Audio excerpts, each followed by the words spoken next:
Problem on they don't understand. Casting judgment, I just stand on loyalty. I'm keeping it 100, and that will never change. You can hate it or you love it.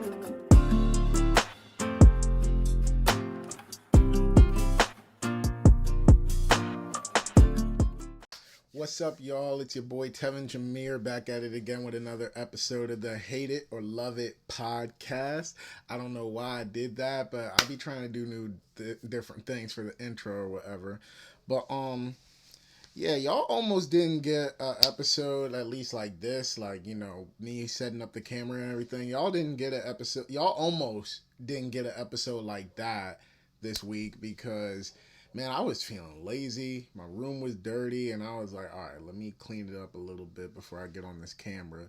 But this episode ain't gonna be too much of a long one. I really only have like 3 things to talk about, and you know, the first one really isn't that much. It's really the other last 2 topics that I have that's really important. So yeah, so without all that talking, let's get straight into the first topic. And the first one really is, you know, I've talked about this on my past videos or my past episodes of the podcast where I said that me and my friends, we usually do like a trip every 2 years.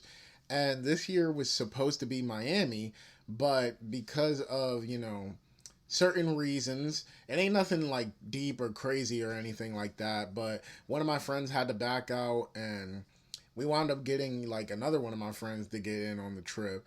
But we decided to save money, and because a lot of last minute things are being done, we decided to take our trip to Myrtle Beach, South Carolina this year. So don't worry, Miami is still on the plate. Even the first place we decided on was California. That's still on the plate. So like we still thinking about going to those places at some point. But for right now, we decided on Myrtle Beach. So if any of y'all have been to Myrtle Beach before, put down in the comments some places that we should go to and stuff like that. But yeah, so I didn't know if I was gonna make a vlog, no matter where I went, like if it was Miami or Myrtle Beach. I didn't know if I would make a vlog for it, but maybe I might just do that, give y'all like a video, do something while I'm out there, because, you know, I like doing vlogs for y'all. And I also like making vlogs for the people that are in the vlogs, because almost like what my friend Josh told me about my Snapchat compilation videos, he says he likes to go back and watch those because they're kind of like memories and stuff like that. So I might just vlog South Carolina, not just for y'all enjoyment, but also for, you know, my friend and my cousin, because we're all going on the trip. So yeah, that's really the first topic. I just really wanted to get out of the way that, like, I still do plan on doing vlogs for y'all, and I might do a vlog out there. I just might bring my camera just because, you know, your boy needs some new flicks for the gram and whatever. And you know, sometimes I do randomly like taking pictures, just randomly. It's not like, oh, I just feel like taking pictures today. Um, oh no, it's not like I sit there and plan it like, oh, I want to take pictures this specific day. But like, sometimes I just get in the mood to do that. So who knows? Maybe I might do that for the trip. I'll let y'all know. I might. I don't know. I just might. But so really the only 2 topics that I have today, and like I said, I don't really see this episode being that long. Unfortunately, not really much stuff that I really care to talk about is going on. But first thing that I really wanted to talk about was Guardians of the Galaxy 3. I saw it this week, and if you guys seen my episode with Josh, Why I Hate Drake, I think it was part 1, I wasn't really the biggest fan of the Guardians. Like, I wasn't the biggest fans of the Guardians of the Galaxy movies. Like, I saw the second movie before I really got into Marvel, just because it was like prom weekend, and me and a bunch of my friends were like all chilling, and they wanted to do something, and they wanted to go see Guardians of the Galaxy 2. And I enjoyed it. It wasn't like the greatest thing ever, but like I enjoyed it. It was a good movie. You know, if somebody turns it on, I'm not really gonna be mad at them for doing that. Then when I really started getting into Marvel and I was getting ready for Endgame, I think I said in that episode that I binged watched like all the Marvel movies. I skipped over ones, like I skipped over some that I already seen, but I basically binge watched all the Marvel movies, and pretty much that's when I first saw the original Guardians of the Galaxy movie, like the first one, and I went in with the highest of expectations, and I think expectations really killed the movie for me because I went in with the highest of expectations, and all I heard was this movie is so funny. It's a great balance of comedy and drama and stuff like that. And that's the type of movies that I like. I like movies where it can be comedic, but at the same time, it knows how to balance itself out. Like it knows when to be serious and stuff like that. So I went into that first movie thinking that like, oh, this is probably about to be like maybe one of my favorite Marvel movies. Like I've even seen lists where people put, and no, I'm saying this in the context of me watching this before Endgame.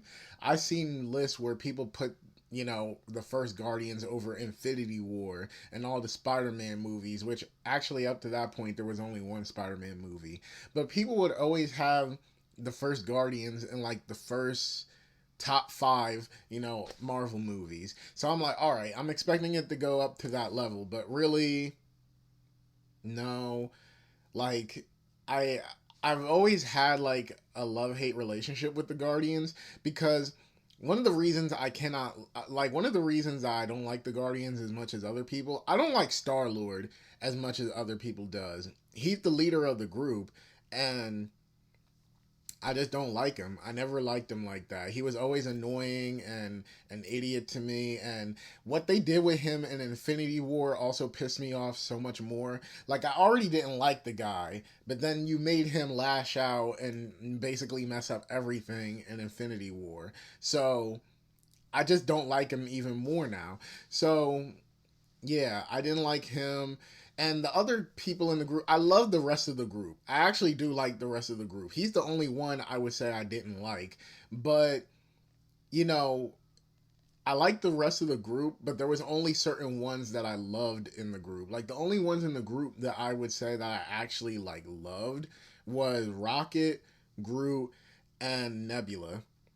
Those three were really the only ones that I really liked like that. And Rocket and Nebula, I partly started to like them more mostly because of their roles in Endgame.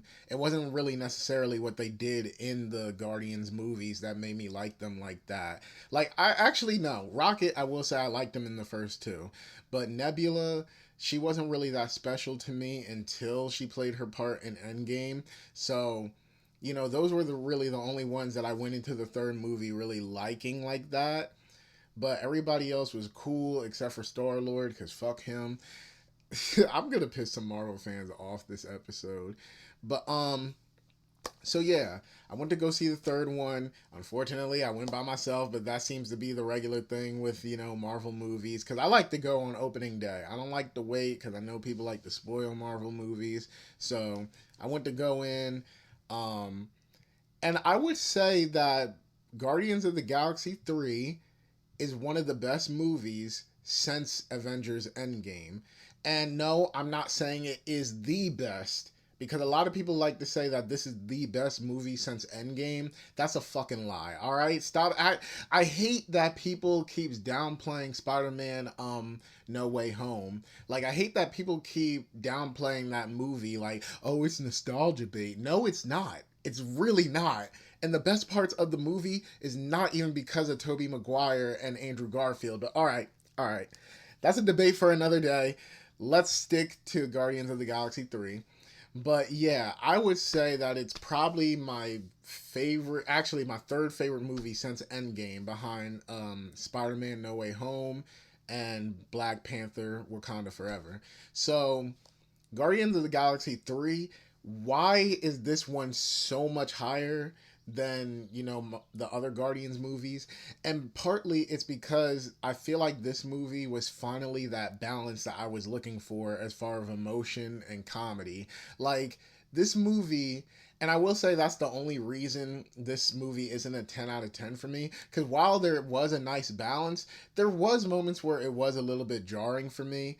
Like, you'll go from watching the most emotional, sad scenes with Rocket's backstory, which, by the way, if you guys are a lover of animals or anything like that, if you love animals, if you don't like seeing, kids as slaves and stuff like that, do not watch this movie, because this movie is probably the most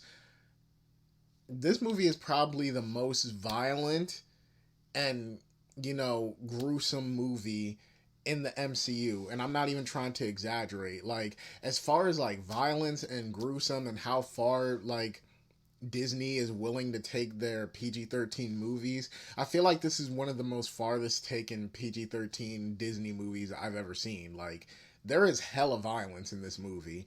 And even the scenes with Rocket's backstory, like, the animal cruelty goes very far in this movie. So if you guys do not like that, if there's some parents that do like taking their kids to these Marvel movies, keep that in mind. Like, this movie is definitely more graphic than a lot of other Marvel movies. And I would probably, personally, me, from remembering, other Marvel movies, I would say this is the most graphic one. So keep that in mind if you plan on going to see this movie. But yeah, I feel like the balance of comedy and drama and, the emotions were perfect in this movie. Or I won't say perfect, nearly perfect, because there is scenes where it can be very jarring. How we go from a backstory so sad as Rockets to out of nowhere we're supposed to be laughing at Star-Lord trying to win Gamora back. Like, it's very crazy, like, how they tried to, like, balance it. And for the most part it worked, but there were certain scenes where I was like, you cannot expect me to like laugh after seeing something that fucking sad. Like, you cannot expect me to do that. So yeah, I will say the balance was there. The biggest plus is that Star-Lord is not annoying in this movie. He's not an idiot. He's not annoying in this movie. I found his comedy just fine in this movie. As far as like, the choices that he made, I didn't feel like he was an idiot in this movie. Like, he wasn't, making dumb decisions. Like, his character was actually perfectly fine in this movie, and there was a lot of scenes where he made me laugh, and I feel like I finally got a glimpse at the Star-Lord that other Marvel fans see, but I just don't personally see. Like, this was probably the first time that I really enjoyed him as a character. But I would say the top people in this movie, the absolute best people in this movie, is Rocket, Nebula, and the High Evolutionary. I think that's the villain's name. Rocket, like I said, I think he's my biggest highlight of the movie. Like, he was already my favorite member of the Guardians, so when you put, a lot of focus on his character, of course, 9 times out of 10 I'm gonna wind up liking it. So the fact that they focused on him a lot, we got to see his backstory, and it puts a lot of context into what you've seen in the other Guardians movies and how he became the way he was. I think this movie was a beautiful movie for Rocket, and I feel like the send-off for especially his character was very, like, I feel like it was well deserved for him, especially when you watched the MCU movies and you've seen what he's been through. I feel like the ending for him was very deserved. Nebula, like I said, ever since Endgame, she's become like one of my favorite characters in the Guardians. And yeah, this movie doesn't, slow her down at all. I feel like there's a lot of character growth. I feel like we finally get to see like a different shade to Nebula, because that's one of the things everybody comes at her in this movie. You're always angry, you never show your emotions and stuff like that. And this was like one of the first few movies, or not first few, but this movie basically showed us her more emotional side for someone besides Gamora and Thanos, of course. So yeah. Also, keep in mind, I should say this, I never saw the Guardians holiday special. Maybe there is more of her showing that side of her in that special, but I am going to go back and watch it. And some people say that you should watch it before watching the Guardians 3. I mean, I don't feel like I missed out on anything not watching the special, but of course I will go back and watch it. And the High Evolutionary, a lot of people are saying that he's a very one-note villain, that all he did throughout most of the movie was yell at people. But this is a very unpopular opinion of mine, and I actually do not mind one track, one note villains. Like sometimes I get tired of watching sympathetic villains, and I know that sounds very backwards because people, typically want their villains to have substance and stuff like that. But I feel like there is certain good things about having villains where there is no deep personal backstory or anything like that. Like sometimes I like a villain just to be a villain. Cause like I had this talk before with my friend Josh where we watch movies like Black Panther and we watch Joker. I never watched Joker, but I basically seen so much damn analysis videos that I know that the whole movie is basically just showing how he became the person that he was. And the thing is, Josh would argue that Killmonger isn't even a villain in Black Panther. And then in Joker, you got people sympathizing with Joker, and I've even seen people say that they don't even want to see him fight Batman because they don't want somebody they sympathize and understand so well with basically lose a fight or something like that. And I feel like that's not really truly being a villain. I feel like that's not really helping, villains. Villains are supposed to be people that, maybe we can see where they're coming from. Maybe we can understand why they're doing it. But at the end, we should really feel like, all right, these people still need to go down. Like, I feel like one of the best cases. Now, I'm not saying there shouldn't be any sympathetic villains ever, because I feel like that was one of the best things that worked in the favor of Black Panther. The fact that Killmonger was a villain that we could understand. And even in that movie, in a way, Killmonger still won because T'Challa basically, took his stance into consideration. But I feel like one of the best movies that shows a sympathetic villain is Into the Spider-Verse, because Kingpin, it's not like he's like some villain at the end of the movie that you're rooting for him or anything like that. But you see his backstory with how he lost his family. But you can see that, you can understand and feel for him, but the way he was going about it was still in a horrible way. So I feel like that was one of the best ways of utilizing a sympathetic villain. But because there's, some sympathetic villains that are so, we feel for them so much to the point where some people would even argue that they're not really villains or they don't ever want to see them in that villain role in a different story. That's where I feel like sympathetic villains kind of start to become tough. And that's kind of when I start to think like maybe we should draw back on the sympathy a little bit. Like, I'm not trying to make it sound like I don't want sympathetic villains, but basically like have them be sympathetic, but also let's keep them into perspective. Like we're not really supposed to root for these people. And High Evolutionary, he's not sympathetic at all. He keeps saying like I want to make the world a better place, but obviously he's really not trying to make it a better place. He's just trying to force whatever changes he wants on the world and whatever. He even compares himself to God near the end of the movie. And yeah, like I didn't sympathize for him at all, but that's why I liked him so much. He was ruthless. I didn't have to sympathize for him. And hopefully there's people that understands what I'm trying to say, because I feel like I might be coming off a little confusing with it. But I just didn't sympathize with him at all. I wanted the Guardians to take him down. And sometimes I feel like that's a good type of villain. Like, I don't want to always have to feel bad for the villain. I want these motherfuckers to lose. Like, I don't want to feel bad for them. So sometimes, in moderation, our villains should be sympathetic. But yeah, I liked him as a villain. I felt like he was a real threat, and yeah, okay, I'll give it to people. He was screaming a lot and whatever, but at the end of the day, he still did his job as far as servicing the story as the villain. And, he did play a part in showing us Rocket's backstory, especially since he is the reason that Rocket is the way that he is. So I had no problem with High Evolutionary. And overall, I would just say that Guardians of the Galaxy 3, I would say that this was a really good movie.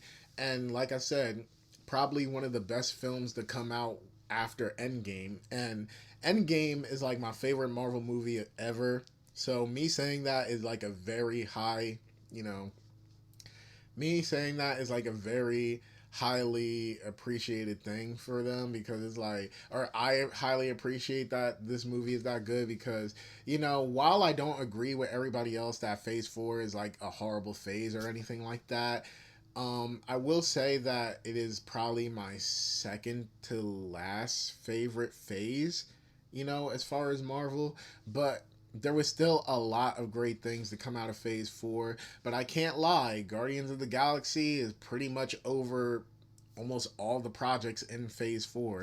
Only stuff that it isn't over is, like I said, No Way Home and Wakanda Forever. So yeah, Guardians 3, if you have a chance to check that out, please check it out. And, you know, just support them, because Marvel is definitely going through it right now. And, you know, I like to watch reviews for Marvel movies, but then sometimes I stumble upon channels that try to lie and make narratives about Marvel just because they're personally hating them. So don't listen to the narratives. Don't listen to the haters. Don't listen to the bullshit. Go out and watch Guardians of the Galaxy 3. I guarantee that you will enjoy it, because unless you're a hater, and I'm not saying that there isn't flaws with the movie, but the only people that I've really seen that didn't like the movie are people that just hate Marvel in general. So, you know, go out, have a good time. I feel like this is a good movie. And yeah, like I said, unless you have a hard time, you know, watching animal cruelty and slavery in the movies, then don't watch this. But for the most part, you know, it'll make you laugh, it'll make you cry. I didn't cry, but other people, a lot of other reviews I've seen, people said they cried. So it'll make you laugh, it'll make you cry. But overall, I feel like it's a perfect send off for the Guardians. And, you know, maybe one day we'll see them again in Secret War, or no, not Secret Wars, but Kang Dynasty and all that. So, yeah, well, that is, you know what, Jonathan Majors will be a topic for another day. Um, the other topic that I wanted to touch on, and really the last topic, is Spinrilla, as of the time of this video, has shut down. And this is a crazy thing for me, because, okay, so before I say anything, Spinrilla is basically, or was basically, a mixtape distribution website, somewhat like, you know, basically like DatPiff live mixtapes. It was a website where a lot of, you know, rappers would put out their mixtapes back in the day. Basically, like, if a rapper announced a mixtape and it wasn't going to go to streaming services, but it was going to go to websites like DatPiff, it would also go straight to like Spinrilla. Like, basically, if I had to judge it, it was probably the second most popular mixtape website behind DatPiff. But I'm only going off of how, like, people that around my way used to treat it. Like, when I was in high school, Spinrilla was basically the mixtape plug if it wasn't on DatPiff. So yeah, Spinrilla was a very special website, not even just because of how, like I said, around my way, if you were trying to listen to somebody's mixtape, if somebody wanted to get into rap, they automatically put it on Spinrilla. A lot of the big artists, if they weren't putting out a project on streaming services like Apple or Spotify, they were going to drop it on DatPiff and Spinrilla. So besides that reason, the other reason it was special to me is because I personally use Spinrilla to put out a lot of my early mixtapes. And I don't mean like my album Prodigy 2 that I put out last year on Apple Music and Spotify. I mean like my early mixtapes. Like, I remember putting my I think the first mixtape I put on Spinrilla was my fourth mixtape, Remember Me. And then ever since then, I basically just dropped every single project I had on Spinrilla. And yeah, Spinrilla, like, was one of the best, you know, websites out there for mixtapes. Like, you know, one of my episodes was about how special P&B Rock was to us growing up and going through high school. And I remember Spinrilla, when I wanted to get into P&B Rock's music. When I wanted to get into more of his music, when everybody kept talking about him, I was like, man, let me go on Spinrilla and check this out. You know, a lot of my favorite artists, I heard some of their mixtapes that I didn't even know that they had from Spinrilla. Like, if you guys are a fan of Corday, you know, he used to go as Entendre, and I heard his first two mixtapes on Spinrilla. And now that the website shut down, I tried to download them, from Spinrilla, but the website kind of went down a lot more earlier than they said it would. So I was trying to go to like other mixtape websites on the internet to try to find his mixtape, and really, if you didn't download it from Spinrilla, maybe it's on YouTube somewhere, but if you didn't download it from Spinrilla, you're kind of fucked, because like I tried multiple websites and the download link for his early mixtapes was only from Spinrilla. And then even other artists that I love, like Chris Brown, he had his In My Zone mixtapes on Spinrilla, and I tried looking for the first In My Zone. I mean, I already have it downloaded, but I just wanted to see if there was other mixtape websites that I can use besides Spinrilla that might be good for me. But In My Zone 1 is hard to find now.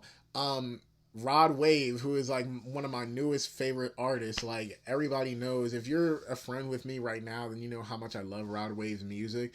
He had this series called the Hunger Games mixtapes, and 2 and 3 is on Apple Music, but Hunger Games 1 was on Spinrilla.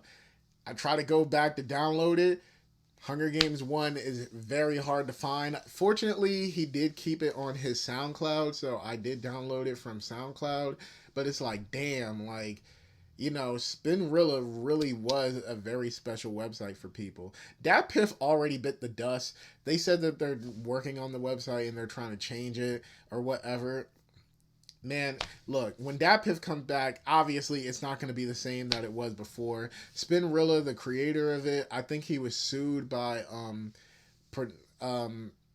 music companies, like the major music companies, and basically at the end of the lawsuit, he had to shut down Spinrilla, and he's never allowed to make another website like Spinrilla again. So really, this is the end of the mixtape era. Like, we're no longer gonna see, mixtapes like how they used to be back in the days when, like, with the Lil Wayne's, like all the Lil Wayne's mixtapes, like No Ceilings, Sorry for the Waits, and all of that. Like, that era basically is gone. And like, before I even found out that Spinrilla was supposed to shut down, because I literally found out this week. Before I found out, I wanted to listen to more of Young Blue's music, because when I'm at work, I listen to Academics podcast, and he recently had an episode with Young Blue on there. And I liked a couple of Young Blue's music here and there, but the interview made me want to listen to more of his older music. And when I went on Apple Music, I see that the earliest project that he has on there is Investments 4. So I'm like, all right, let me go back and listen to Investments 1, 2, and 3. And I listened to Investments 1 on Spinrilla. But unfortunately, now that Spinrilla is gone, it's hard to find Investments 1. I'm probably sure I can find it somewhere on YouTube.